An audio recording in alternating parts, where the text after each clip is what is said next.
Guys আজকে সকালবেলা ঘুম থেকে উঠেই দেখি যে সামনে এত লিচু, আর এত লিচু দেখে কিন্তু আমার মাথা খারাপ হয়ে যাওয়ার মতো।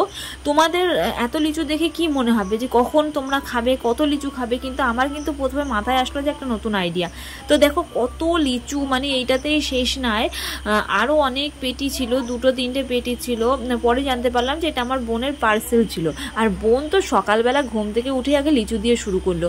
এরপরে আমি যেখানে কাজী নজরুল ইসলামের ছবিটা এঁকেছিলাম আর কি, তোমরা তো নিশ্চয়ই আমার পোস্টটা দেখেছো, সেটা আগে ভালো করে ঝাড় দিয়ে মুছে নিলাম। ভাবনা চিন্তা করার পর আমি ডিসাইড করলাম যে তাহলে আজকে কাজী নজরুল ইসলামের একটা ছবি আঁকা যাক। সেই কারণে আমি কিন্তু পেজের উপর আগে ড্রয়িং করে নিয়েছিলাম, যাতে মেঝেতে ড্রয়িং করার সময় তোমাদেরকে যেন সেই ড্রয়িং করার ভিডিওটা আমি দেখাতে পারি।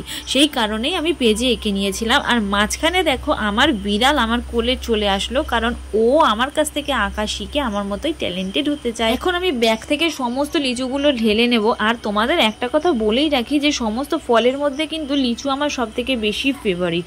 আর সেই কারণে আমি ভিডিওটা বানাতে বানাতে মাঝে তো কয়েকটা লিচু খেয়েও নিয়েছিলাম, আমি জানি না ভিডিওতে আছে কিনা।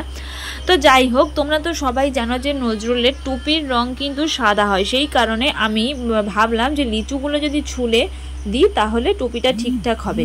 তবে চুলটাকে আমি ম্যাচ করতে পারিনি, তার কারণ চুলটাকে ম্যাচ করতে গেলে আমাকে হয়তো লিচুর দানাগুলো ব্যবহার করতে হতো, আর দানা ব্যবহার করলে অতগুলো লিচু তো খাওয়া আমার পক্ষে সম্ভব ছিল না। তো সেই কারণে আমি আর দানা দিইনি। আর এবার তোমরা দেখতে পাবে যে চোখ মুখগুলো আমি কীভাবে করলাম, যে এত বড় বড় লিচু দিয়ে তো চোখ মুখ করা সম্ভব না গোটা গোটা লিচু দিয়ে। তো সেই কারণে লিচুর যেই পাতা লতা যা খুশি কাঠ পাতা থাকে, তো সেগুলো দিয়েই আমি চোখ মুখ নাক কমপ্লিট করে ফেলেছিলাম, চশমাটা সমস্ত কিছু কমপ্লিট করেছিলাম। তো তারপরে আমার ফাইনাল লুক রেডি। আর তোমাদের যদি ভালো লেগে থাকে তাহলে অবশ্যই শেয়ার করো।